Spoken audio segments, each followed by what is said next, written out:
Kada mu je rata u švicarcima porasla za gotovo 1000 kuna, Mirko Mastilović nije htio takav lihvarski namet prihvatiti.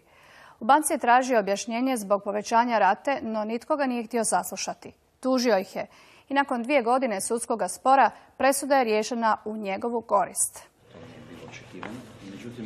Mirko Mastilović iz Rovinja prvi je u Hrvatskoj dobio pojedinačnu pravomoćnu presudu u sporu protiv Splitske banke zbog promjenjive kamatne stope za kredit u švicarskim francima.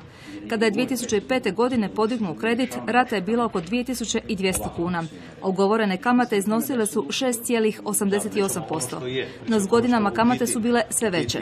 Tako da je već početkom 2007. narasla na 7,90, 1. rujna 2008. na 8,90 i završila je 9.12.2009. sa 10,40. S time sam kredit i otplatio sa tom zadnjom kamatnom stopom, znači ona nije smanjivana.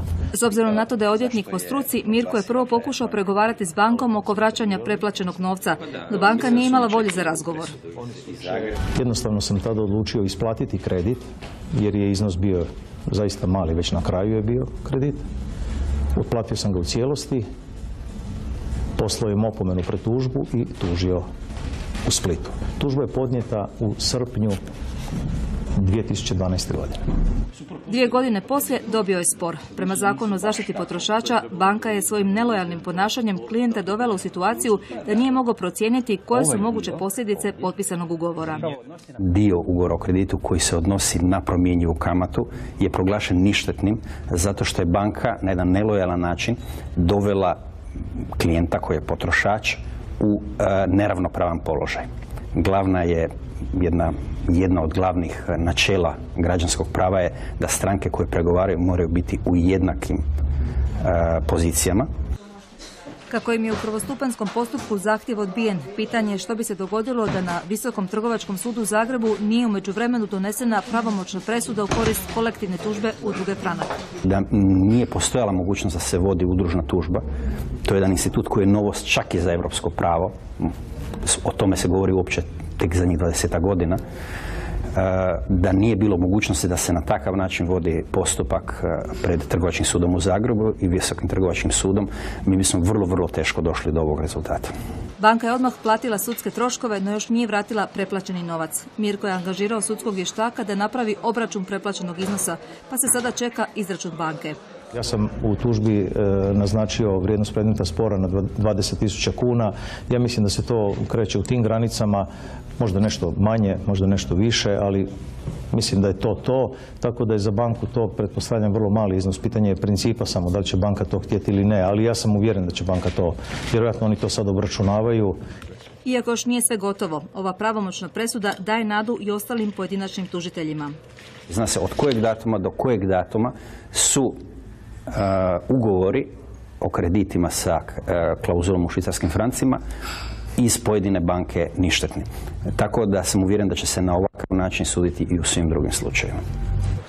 Za Željka Ivankovića iz Hrvatske udruge banaka upitan je pak način izračuna nastale štete. Ni na osnovi presude Visokog trgovačkog suda, niti na osnovi ove pojedinačne presude u sporu koji je pokrenut prije presude Visokog trgovačkog suda, ne postoje osnove za izračunavanje eventualne štete. Dakle, ne postoji, na osnovi toga se ne može izračunavati eventualna šteta, ona samo govori o tome da ugovorna odredba nije bila adekvatna onome kakve ugovorne odredbe trebaju biti. No za Gorana Aleksića iz Udruge Franak ova presuda je potvrda buduće pravne prakse u slučajevima promjenjive kamatne stope za kredite u stranim valutama.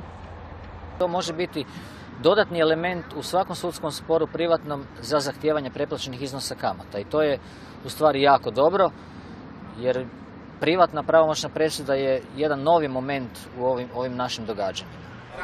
Za Ivankovića još postoji dilema je li to put za rješavanje ostalih tužbi. Koliko vidim, niko nije siguran kako bi točno trebalo nastaviti priču.